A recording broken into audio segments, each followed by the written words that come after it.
Shalom, shalom la famille. Je vous salue tous au nom du Seigneur Jésus.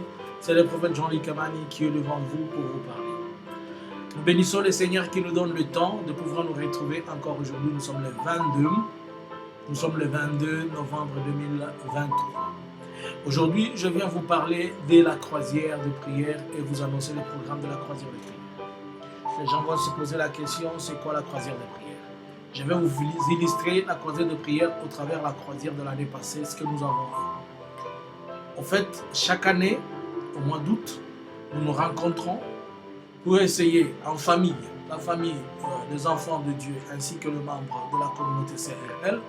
On se réunit, on se retrouve tous en Suède et nous allons dans le ferry et on va, d'habitude, nous faisons la routine de Helsinki.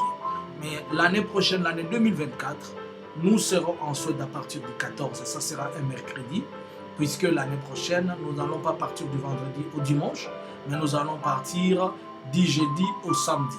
Ça sera le jeudi 15, le vendredi 16, le samedi 17, et nous revenons. Mais tout le monde doit être en Suède le 14, ça sera un mercredi. J'insiste bien, les 14. Alors, c'est quoi la croisière de prière? La croisière de prière, c'est une vision, bien c'est une révélation récite de la part du Seigneur. Le Seigneur qui avait demandé à ce que tout le monde puisse se retrouver en Suède pour la prière. Et pour ce faire, nous avons associé à cela l'activité culturelle. D'abord l'activité principale qui est spirituelle, l'activité culturelle et à la fois une activité touristique. C'est-à-dire, nous quittons la Suède. D'habitude, nous allons vers Helsinki. Et quand on arrive à Helsinki, la Suède à Stockholm, on va à Helsinki. Et quand on arrive à Helsinki, on sort un peu pour visiter quelques 2 ou 3 heures la ville, le temps que les gens prennent un peu de photos, celui qui peut s'acheter là, je ne sais pas quoi, et puis on revient, si vite on continue la prière. Mais nous passons beaucoup de temps dans la prière, puisque le programme le plus intéressant, et ce que nous voulons faire d'habitude, c'est la prière. Alors maintenant, je vais vous illustrer ce que c'est la croisière de prière. Nous la commençons chaque fois par une activité spirituelle. Nous associons la croisière de prière à une activité spirituelle. Vous allez un peu vivre en image avec moi sur mon écran, ce qui se passe un peu durant la croisière de prière. Durant la croisière, je l'avais dit, là, le prophète, il est entré dans l'eau.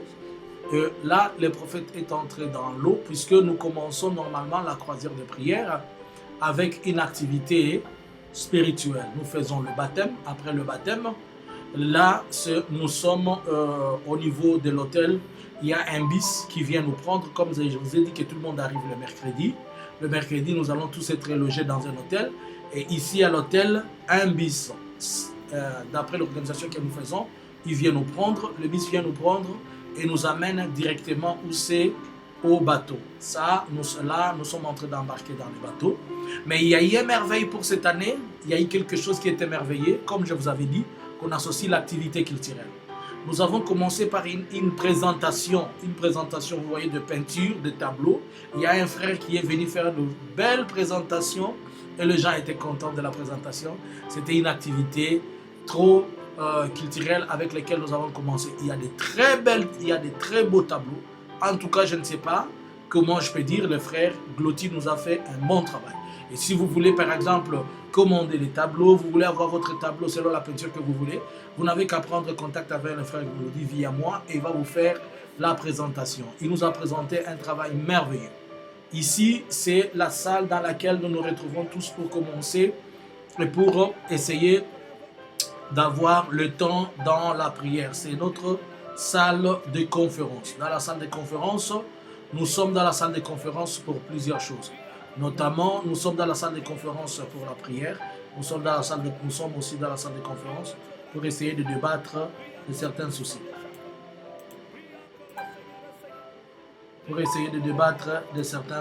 Ensemble. Mais la chose la plus importante, c'est la prière. Vous regardez là, les gens sont plongés dans la prière. Les gens sont vraiment plongés dans la prière. Tout le monde ce jour-là, il était en train de prier. Les gens étaient en train de plus chercher la face de Dieu. Les gens étaient en train de plus vouloir comprendre ce que le Seigneur voulait de leur vie. Et je vous dis, certainement, les gens avaient prié. Ces jours-là, les gens avaient prié.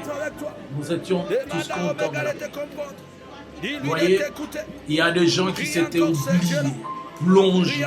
On adore, nous louons Dieu, nous exaltons le Seigneur. C'est pourquoi nous vous disons que nous passons beaucoup de temps dans la prière. Et c'est pourquoi nous faisons le maximum d'embarquer avant, entrer dans le ferry au niveau entrer dans le ferry à 13h. Ainsi, on commence d'abord par la prière. Nous commençons par une forte prière, une prière aussi puissante, une prière aussi magnifique, une prière qui nous amène à découvrir la gloire et la puissance de celui qui nous a créés. Une prière suffisamment intense. Elle a toujours été trop intense.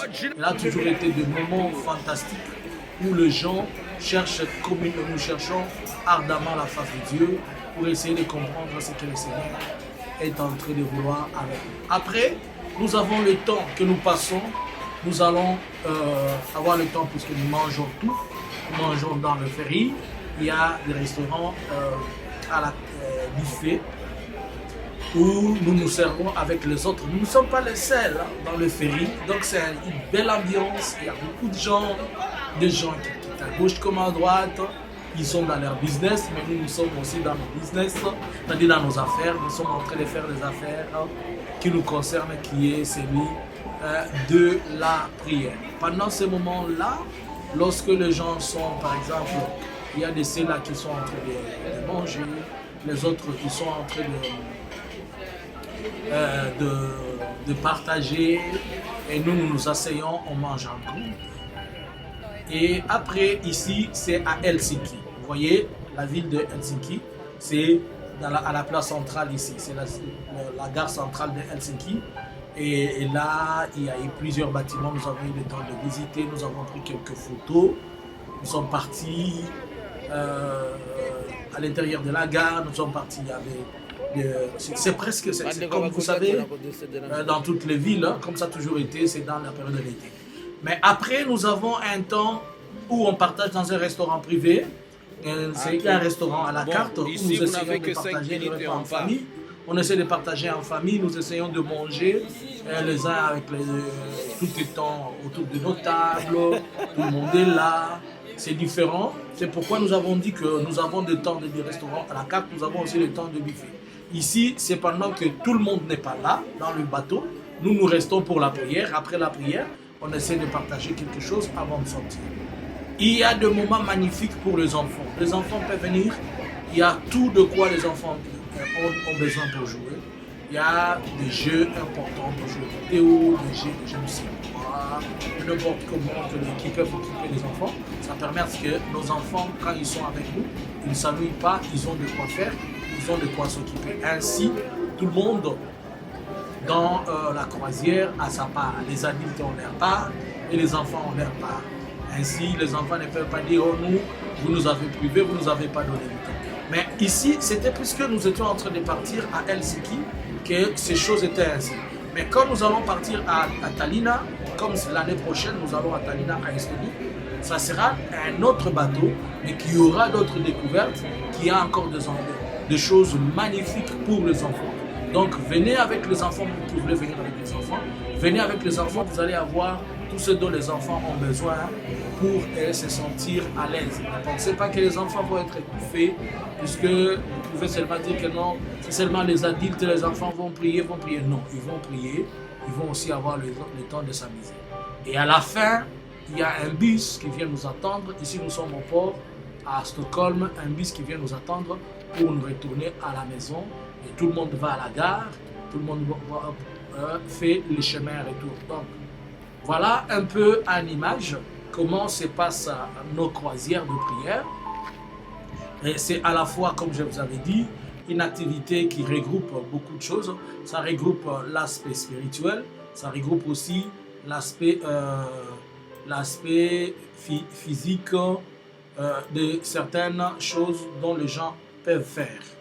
Pour dire que les gens ne vont pas se sentir totalement mal à l'aise pour dire que non, il y avait seulement la prière là-bas, il y avait seulement la prière. Alors, je vais vous mettre je vais vous mettre en dessous 2 liens qui vont vous aider. Le premier lien, c'est le lien qui vous conduit vers le site CRL. Pourquoi le site CRL? Je vais essayer un peu de partager avec vous quelque chose que j'ai expliqué, je l'ai expliqué pour tous ceux qui peuvent savoir, je l'ai expliqué dans le lien que vous allez avoir. Puisque pour faire la réservation, vous devez aller sur notre site. Pour aller sur le site, c'est trop facile. Vous n'avez qu'à faire ceci facilement. Vous entrez dans votre moteur de recherche et vous écrivez CRL Croisière. Voyez? Et il va apparaître croisière.com. Il va apparaître, vous écrivez CRL. Celui qui va apparaître en premier. Vous cliquez là-dessus. Ça vous conduit sur la page CRL. Et quand vous êtes sur la page CRL, vous allez sur page de visite. Ça, c'est le site CRL. C'est pourquoi je vous dis que c'est important d'aller sur le site, puisque c'est sur le site que nous faisons toutes les réservations. À partir du site, vous allez faire votre réservation sans problème. Vous n'aurez pas de soucis pour être enregistré. Et vous savez une chose, vous réservez, mais vous ne payez pas. Vous réservez d'abord. Vous connaissez le montant que vous avez à faire. Vous réservez pour vous. S'il y a des enfants, il y a tout ce qu'il faut. Je vais vous laisser deux liens. L'un pour vous instruire comment vous enregistrer. L'autre pour vous instruire comment faire la réservation. J'insiste, je le dis. Nous arrivons en Suède tous le mercredi 14. Et nous rentrons tous le 17. Le 17, ça sera un samedi. Pour réserver votre vol, vous réservez le mercredi 14 août 2024. Vous venez à n'importe quelle heure. Mais au retour, vous rentrez le samedi 17 août 2024. Attention, pour le retour, votre avion retour doit retourner à 16 h. Réservez votre billet pour 16 h. Ne réservez pas un billet avant 16 h puisque vous allez rater. Pourquoi? Puisque quand nous rentrons en Suède, le bateau normalement il arrive à 10 h. Mais nous n'allons pas sortir du bateau. Nous y restons jusqu'à 13 h pour la prière. Donc le bateau, quand on commence la marche, nous continuons jusqu'à 13 h. Et à 13 h, nous quittons le bateau. Vous avez vu, il y a un bus qui viendra nous prendre. Et le bus nous amène à la gare centrale. De la gare centrale, les gens vont aller à l'aéroport. Alors, pour essayer d'être dans les temps, nous avons estimé toutes vos courses-là à 2 h du temps. Donc, de 13 h jusqu'à 16 h au moins. Donc, si vous êtes à l'aéroport à 15 h, c'est une bonne chose. Si vous êtes à l'aéroport vers 15 h 20, c'est bon. Vous faites déjà votre pré-check-in avant. Comme ça, vous arrivez là-bas et vous voyagez sans problème. Mais pour ceux qui viennent des États-Unis, ceux qui viennent d'ailleurs, ils restent en Suède pendant un temps et après ils partent. Le prophète sera là et tout le monde. Le point d'arrivée, c'est l'aéroport international d'Arlanda, c'est l'aéroport de Bromma et la gare centrale de Stockholm. Pour toutes les informations, contactez le prophète au +46 73 95 76 742. Le prophète va vous écouter, on va vous orienter, nous allons vous instruire. Les réservations, s'il vous plaît, vous ne les faites pas auprès du prophète, vous les faites sur le site. Allez sur le site, faites votre réservation. Vous avez toutes les informations. Mais pour toutes les informations, contactez-nous. Si vous êtes nouvellement intéressé, nous allons vous instruire de comment ça se passe. Que Dieu vous bénisse et que le Seigneur soit avec vous. Sachez-le que le mercredi, nous allons, même si vous réservez votre billet pour le mercredi, votre billet d'avion, vous venez le mercredi, mais tout le monde passera la nuit au même hôtel dont le prophète va vous communiquer plus tard pour que chacun commence à payer son hôtel. Que Dieu vous bénisse, que le Seigneur soit avec vous. C'était pour vous le prophète Jean-Luc Kamani pour vous donner l'annonce de la croisière 2024. Ne manquez pas ces rendez-vous, c'est un rendez-vous spirituel, c'est un rendez-vous aussi culturel, c'est un rendez-vous de gloire, de grâce. J'ai toujours eu le temps pour tout le monde. Le prophète va écouter tout le monde et le prophète va prier pour tout le monde. Ne vous dérangez pas combien que vous soyez, le prophète a du temps pour tout le monde, le prophète écoute tout le monde, le prophète prie pour tout le monde et on essaye d'assister tout le monde selon la mesure de la grâce que le Seigneur nous donne. Et à chaque fois, nous avons toujours quelque chose de nouveau. Je veux dans vos commentaires que quelqu'un me dise, prophète, pour cette année, nous aimerions que vous ajoutez telle activité. Je veux dans tes commentaires, fais-moi un commentaire positif, fais-moi un bon like, fais-moi un commentaire, fais-moi des cœurs là-bas essaye de booster la vidéo, partage, envoie même à des gens qui sont en Afrique, ils peuvent venir de partout. Et surtout, là où nous allons partir en Estonie, ne vous dérangez pas, c'est un pays Schengen. Ne commencez pas à vous poser des questions. Est-ce qu'on n'aura pas besoin de visa ou quoi? Non, non, non. Il n'y a pas besoin de visa. On ne contrôle rien et pas. Comme vous êtes seulement dans les Schengen, tout est bien fait. Alors vous pouvez inviter même quelqu'un de l'Afrique si seulement il a la facilité d'avoir son visa. S'il a la facilité d'avoir tout avec lui, il peut venir et il va nous rejoindre dans la prière. Que Dieu vous bénisse et que le Seigneur soit avec vous. J'insiste, je fais un commentaire pour me dire, prophète, pour cette année, nous aimerions que nous ajoutons une activité que l'on fasse ici. J'insiste que vous lisez et que vous suivez les 2 liens qui vont vous conduire vers les choses que vous devez faire. Que le Seigneur soit avec vous. Shalom.